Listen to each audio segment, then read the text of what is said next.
warahmatullahi wabarakatuh. Sahabat channel Santri Hidayatus Salam Kobak Ceper yang semoga selalu dalam berkah Allah Subhanahu wa Ta'ala. Amin ya Robbal 'Alamin. Dalam video kali ini akan kami sampaikan tentang biografi pengarang atau penulis kitab Safinatun Najah, yang mana kitab ini sudah tidak asing lagi bagi para santri di pondok pesantren. Pengarang kitab Safinatun Najah adalah Syekh Salim bin Abdullah bin Sa'ad bin Sumair Al-Hadromi, atau lebih dikenal dengan nama Syekh Salim Al-Hadromi. Beliau adalah seorang ahli fikih dan tasawuf yang bermazhab Syafi'i. Selain itu, beliau juga seorang ulama yang dikenal sangat ikhlas dalam mengajar dan penyabar, juga seorang qadhi atau hakim yang adil dan sangat zuhud, bahkan beliau juga seorang politikus yang andal dan pengamat militer negara. Syekh Salim Al-Hadromi lahir di desa Ziasbuh, yaitu sebuah desa di daerah Hadramaut Yaman, yang dikenal sebagai pusat lahirnya para ulama besar dalam berbagai bidang ilmu keagamaan. Sebagaimana para ulama besar lainnya, Syekh Salim Al-Hadromi memulai pendidikannya dengan bidang Al-Quran di bawah pengawasan ayahandanya yang juga merupakan ulama besar, yaitu Syekh Abdullah bin Sa'ad bin Sumair. Dalam waktu yang singkat, Syekh Salim mampu menyelesaikan pembelajarannya dalam bidang Al-Quran tersebut. Bahkan beliau mempelajari Al-Quran dan mencapai derajat tinggi sampai digelari Al-Mu'allim. Gelar ini adalah istilah khusus di Hadramaut untuk menyebut orang yang mahir dan pakar dalam bidang Al-Quran. Syekh Salim Al-Hadromi juga mempelajari bidang ilmu lainnya, seperti bahasa Arab, ilmu fikih, ilmu usul fikih, ilmu tafsir, ilmu tasawuf, dan ilmu taktik militer. Ilmu-ilmu itu beliau pelajari dari ulama-ulama besar yang sangat terkemuka di bidangnya, pada abad ke-13 Hijriyah di daerah Hadramaut, Yaman. Setelah mendalami berbagai ilmu agama, di hadapan para ulama dan para gurunya yang terkemuka, beliau memulai langkah dakwahnya dengan menyandang gelar sebagai Syekh Al-Quran. Di kampungnya, setiap hari beliau selalu mengajar para santrinya. Dan karena keikhlasan serta kesabarannya, maka beliau berhasil mencetak para ulama ahli Al-Quran pada zamannya. Beberapa tahun berikutnya para santri semakin bertambah banyak, mereka berdatangan dari luar kota dan daerah-daerah yang jauh. Pada suatu ketika, Syekh Salim Al-Hadromi diminta oleh kerajaan Kasiriyah yang terletak di daerah Yaman untuk membeli peralatan perang tercanggih pada saat itu, maka beliau berangkat ke Singapura dan India untuk keperluan tersebut.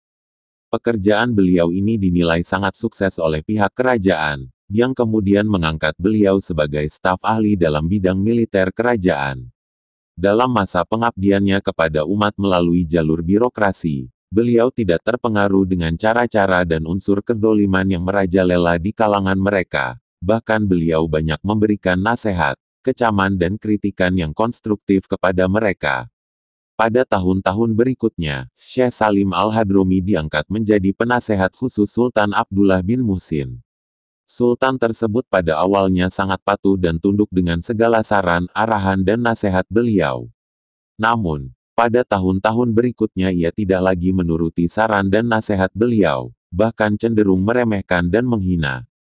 Kondisi tersebut semakin memburuk, karena tidak ada pihak-pihak yang mampu mendamaikan keduanya, sehingga pada puncaknya, hal itu menyebabkan keretakan hubungan antara keduanya.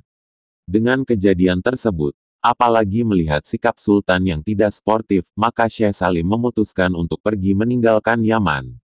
Dalam situasi politik yang kurang kondusif, akhirnya beliau memutuskan untuk meninggalkan kerajaan Kasiriyah dan hijrah menuju India.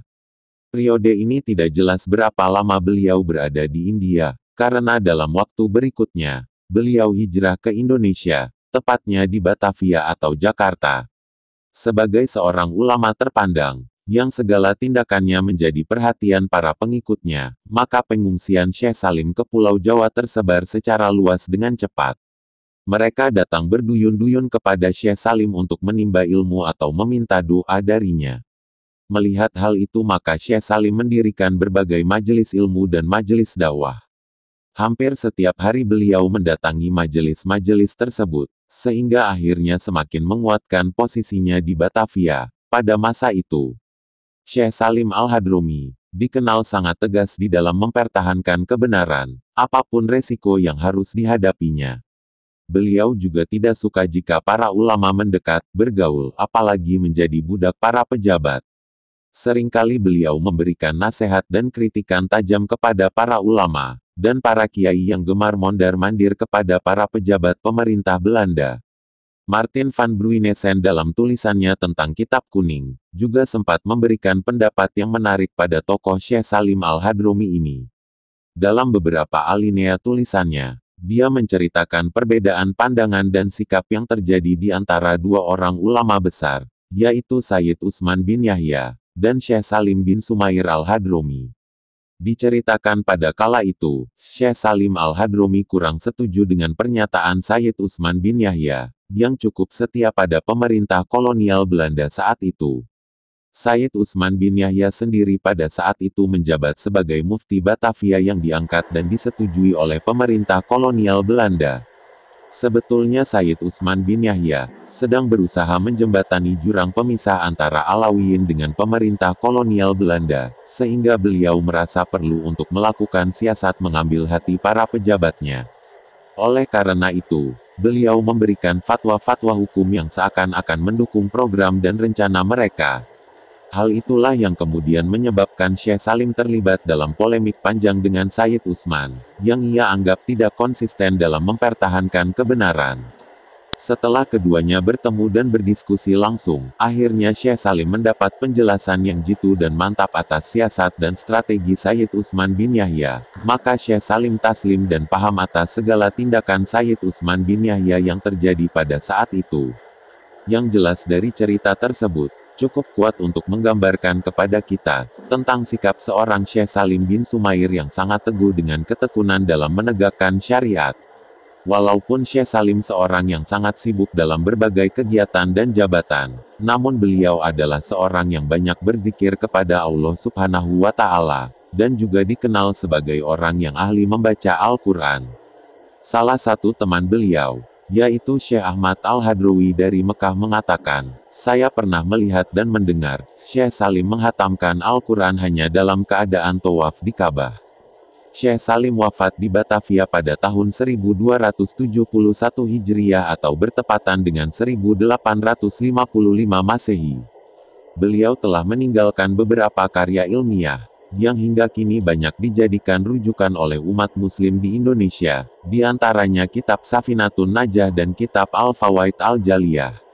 Demikianlah sekilas tentang biografi pengarang Kitab Safinatun Najah. Semoga bermanfaat dan barokah, amin ya robbal alamin. Wallahu alam bisawab. Wassalamualaikum warahmatullahi wabarakatuh.